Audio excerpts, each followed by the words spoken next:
All right, everyone, in this next lecturette, mini lecture rather, I want to treat on one of my favorite characters, Booker T. Washington. And for someone who says something like that, you may raise your eyebrow and say, he's one of your favorite characters. He's a lot more complex than you think. And I guarantee you that whatever you think of Booker T. Washington, there's a lot more to him. And for proof, you only have to look at the people who have him as their role model and exemplar, one of them being Marcus Garvey, and by extension, Malcolm X, and by extension, Tupac. You mean, you name it. It never stops. Okay, so one of the big themes of Booker T. Washington's life is self-reliance, autonomy of Black people, that you can help yourselves and it's all on you. Okay, so Black self-help, Black determination. And like I said, you can see someone like Marcus Garvey, he picked this up and ran with it after Booker T. Washington. From 1895 to 1915, Booker T. Washington was the preeminent and major leader of Black America. And that's a dated phrase. We don't really have those anymore. You know, the leader of Black America, I don't even think that an Obama could be considered that. He was the president of the United States, but I don't think at any time was he even considered the leader of Black America. But Booker T. Washington did have that mantle. And I think it's something of a bygone era in which the thought of Blacks as a whole was homogenized and monochromatic. I think that that's important because that's what was thought of Black people, that there is one big Negro and that they all think alike or somewhat similar, and you can have one leader over all Black people. So we are far beyond that era, obviously, but this was Booker T. Washington. Now, to complexify it, he was never that. He was never the sole or the preeminent leader of Black America. That was a perception, because we know during this time period that there were contenders for that perceived throne, if you will. And one of those, I'm sure you know, was W.E.B. Du Bois. And if you can generalize or characterize Du Bois's philosophy, which I don't think you can, but if you could, it would be something like he was for the intellectualization of Black people and maybe a more strident form of Black determination than just what Booker T. Washington was propounding. And that's more be useful, learn a trade, kind of put your head down and don't be overtly political and rile up whites, be reconciliatory, play your part, play your position in the Southern society. And by that means you will prosper. Whereas, like I said, Du Bois was more intellectual, definitely more overtly political in terms of organizing the Niagara movement and the NAACP. I said, you can tell it's March Madness because I almost said NCAA, but organizing the NAACP and Pan-Africanism a little later in Du Bois's career. And so this was more overtly political, and Du Bois was more, like I said, get an education, but the education has to be eminently practical. It's not necessarily intellectual. Put your head down and be useful in Southern society. And so, yes, this is Booker T. Washington. He was a man of immense charisma, by all accounts. And this was this was more of the age of charisma. It's actually been called that, to where people were moved by, imagine a time, if you can, without cell phones and tablets and phablets and laptops and globalism, and just a time where oratory and compelling writing, and performance, personal performance would move people. Okay, so when you read accounts from Booker T. Washington's students and his followers, they were like, we just want to please Booker T. Washington, and we're living our lives and we're doing things that would have his approval. I mean, that's what they were looking for. So this is the time of charisma, and this is the Atlanta Compromise speech, and I have the audio here. I won't play it for you now, but I will post that in the module, and you can actually hear this.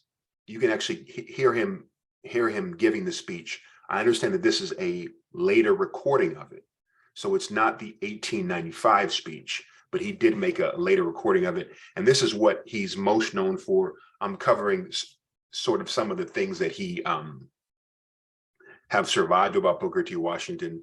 And essentially in the Atlanta Compromise speech, he was saying what we said earlier, that Blacks should cast down their buckets, and that sort of the separate but equal. Okay, so we can be reconciled with whites, we can be friends with whites, but we can still be separate from them, do our own thing, and prosper. So we're not necessarily trying to get into the white realm of achievement and get too far out of our place. We're going to stay where we are. We're going to prosper here. We don't have to go into white spaces. We can just prosper where we are. That would be maybe my inarticulate version of the Atlanta Compromise speech, but it's ironic that I should say inarticulate, because the exact point of the speech was how powerfully, succinctly Booker T. Washington communicated it. So you can listen to the speech and read the speech. All right, a little bit about Booker T. Washington. As we said, he was the foremost Black leader. As Lewis Harlan points out, Lewis Harlan wrote a 2-volume biography of Booker T. Washington that's still considered authoritative. Booker T. Washington was born enslaved in Virginia, and like Frederick Douglass and so many others, he early developed a fascination and then obsession, love with education. And incidentally, that was the one thing that was withheld from enslaved Blacks. And so education became a metaphor and a powerful symbol for freedom, because education was indeed the freedom and empowerment of the mind. And so Booker T. Washington attended Hampton, and he would go on to found a school, because once again, this was his philosophy of being eminently useful. So being a pragmatic, heuristic, practical, whatever you want to call it, that was his model. And in Tuskegee, that's in Alabama, he established a school based on his philosophy.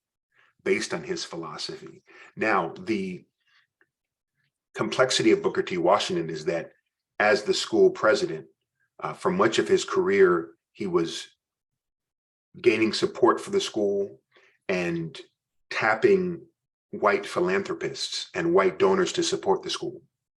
So this is really when your reading of Up From Slavery bears, because this slave narrative is a little different from the others, because Booker T. Washington is writing it to be reconciliatory with white people. Okay, so this is far after it's published, far after Emancipation. You can see it's 1901, so it's right in the fin de siècle, the turn of the century. You can see that it's far after the other slave narrative. So abolitionism is not the point of it. It's not a Reconstruction work. His goal here is to reconcile with whites because he believes this is the best way to prosper the Black race. Think about it. Think about it. So he's in the South.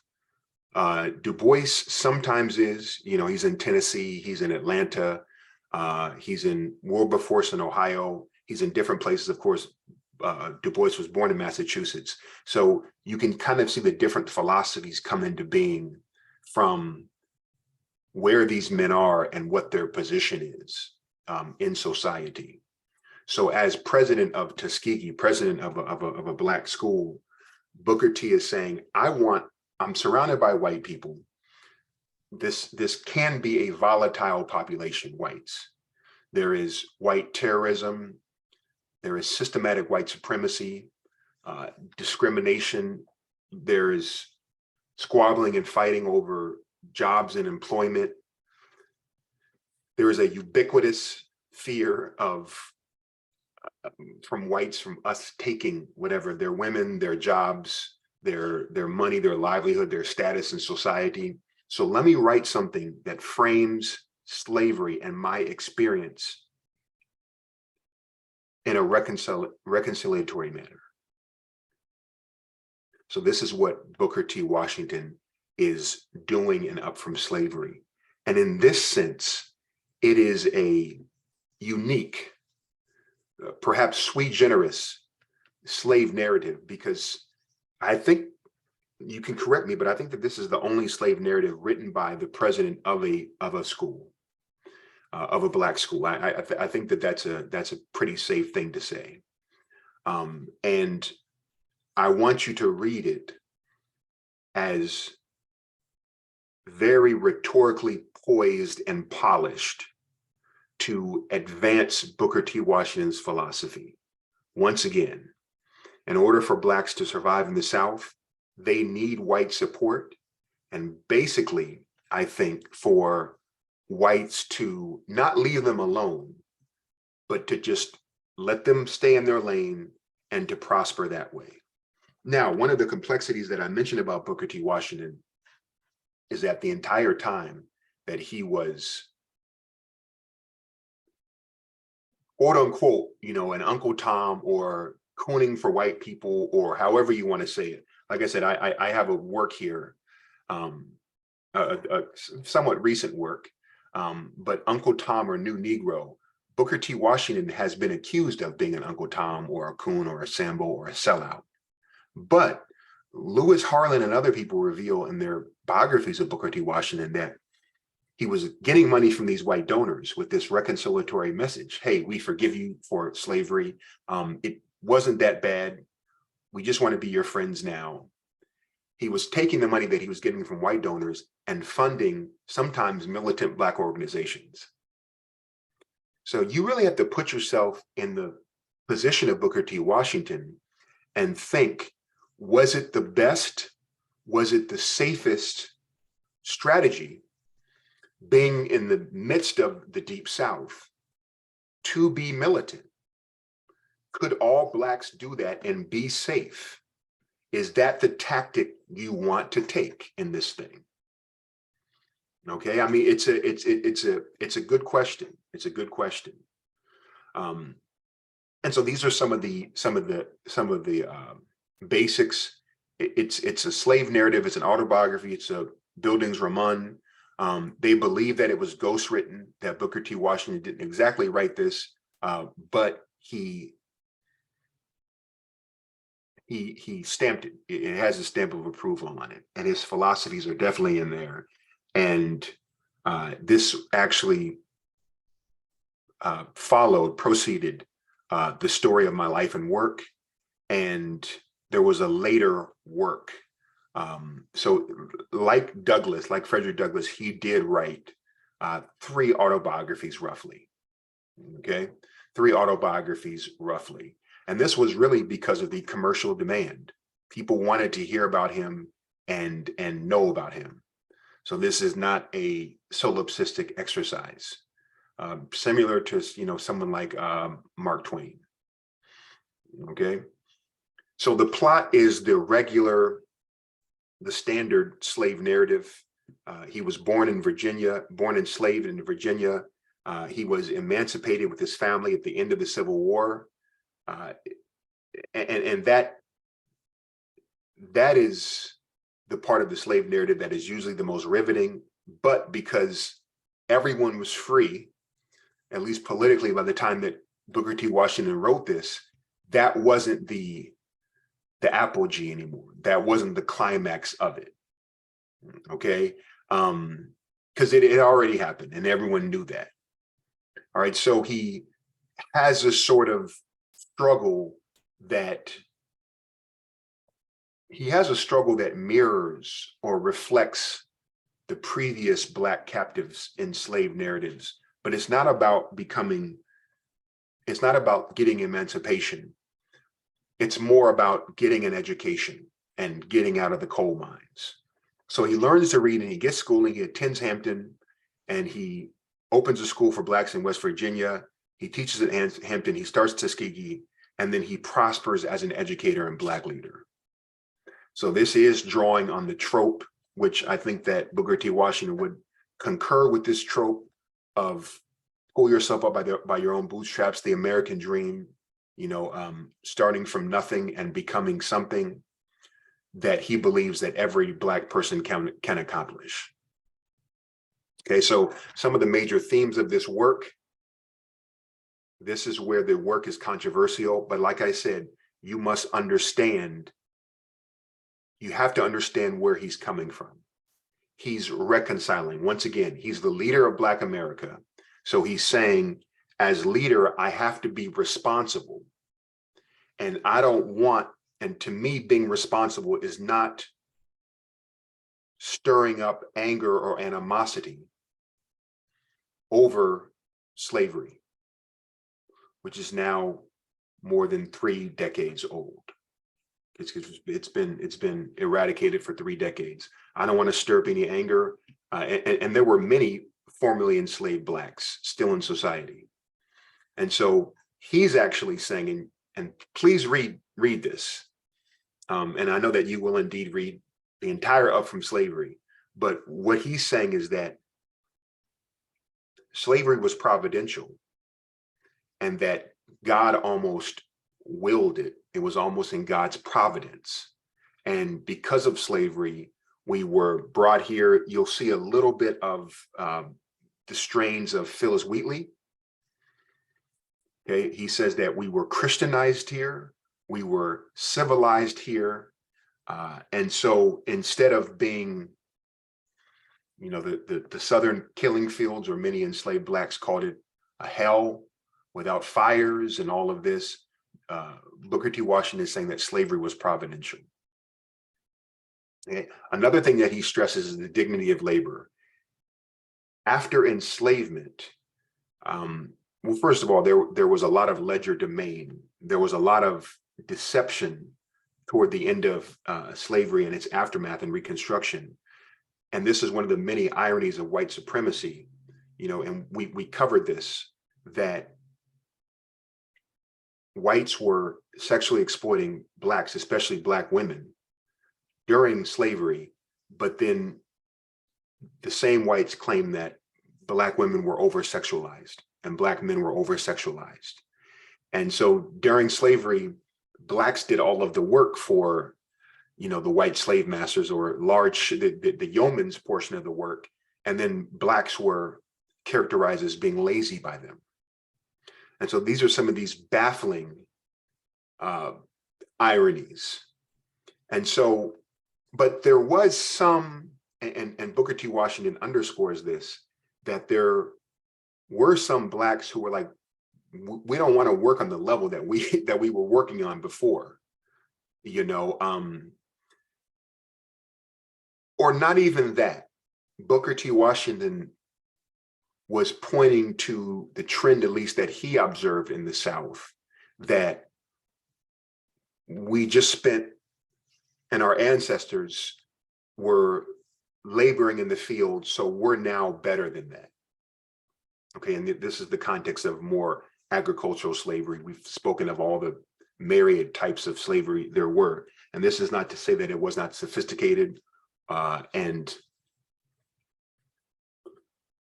so Booker T. Washington is saying that there is dignity in labor, and just because you were forced to do it during slavery doesn't mean that there's anything wrong with it or that it's inherently degrading. Okay, because he's going to make a case that one of the ways that Blacks can prosper, perhaps the biggest way, is to keep doing labor. All right. He says that usefulness is how you will be most important. So instead of the intellectualism of Du Bois and learning Latin and Greek and some of these other pursuits that were not eminently useful, the best thing you can do is find what society needs, however humble. Like it may just be, you know, the raw labor, and do that, and that's most important. Okay, so learning to cook, wash dishes, sew, write a book, groom horses, growing sweet potatoes, butter, building a house. This is the Tuskegee model. All of the students, all of the buildings on Tuskegee were built by students. They had crops, they had trades like producing clothes and food and things like that. Of course, medicine, and this is where our salvation will be and our prospering in society will be. Okay, he has the gospel of the toothbrush. And these are some of the antiquated ideas of Booker T. Washington that some may scoff at, but I think that they're still relevant today and they're still important today. But the gospel of the toothbrush says that it's a principle that you should adhere to always be clean. Once again, some of you may raise your eyebrows like, what in the world is he talking about? But of course, cleanliness was different back then. Hygiene was different back then. Everyone didn't necessarily have a toothbrush, and they didn't necessarily wash their teeth, brush their teeth every day. And so he's saying that the highest form of civilization is not necessarily sedity and haughty and book learning or knowing Latin, but being clean. That's the highest civilization among students. Okay, of course, self-help and self-reliance. So I learned what education was expected to do for, before going there, I had a great deal of the then rather prevalent idea among our people that to secure an education meant to have a good, easy time, free from all necessity for manual labor. At Hampton, I not only learned that it was not a disgrace to labor, but learned to love labor, not alone for its financial value, but for labor's own sake and for the independence and self-reliance which the ability to do something which the world wants done brings. At the institution, I got my first taste of what it meant to live a life of usefulness, my first knowledge of the fact that the happiest individuals are those who do the most to make others useful and happy. So this is his philosophy in a nutshell, and also racial reconciliation and harmony.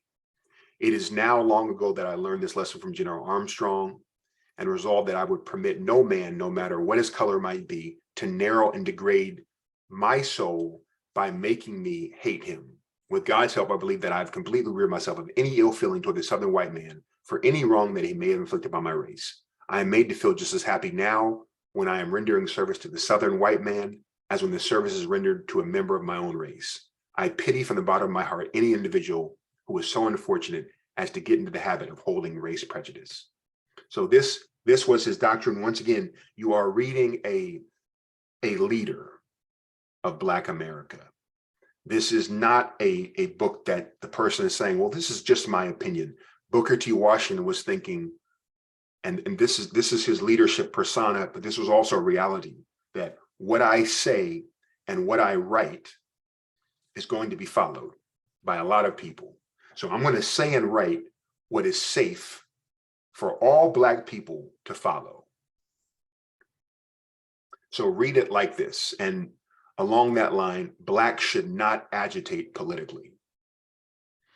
All right. So Blacks should not necessarily lobby and develop, groups like the Colored Convention that are only looking out for their own rights, that constantly want to integrate and overturn some of the systems, and that frankly get whites angry. So the wise among my race understand that the agitation of questions of social equality, that's like social equality would be integration and equal pay, using equal facilities, everyone votes, equal votes. What else? What else? What else? Equal number of people in any given field. I would say things along that, you're riding in a train and you can all ride the same car. So he's saying questions of social equality is extremist folly, and that progress and the enjoyment of all the privileges that will come to us must be the result of severe and constant struggle rather than of artificial forcing. And that's what he saw as political agitation. No race that has anything to contribute to the markets of the world is long in any degree ostracized. It is important and right that all privileges of the law be ours, but it is vastly more important that we be prepared for the exercise of these privileges. The opportunity to earn $1 in a factory just now is worth infinitely more than the opportunity to spend $1 in an opera house.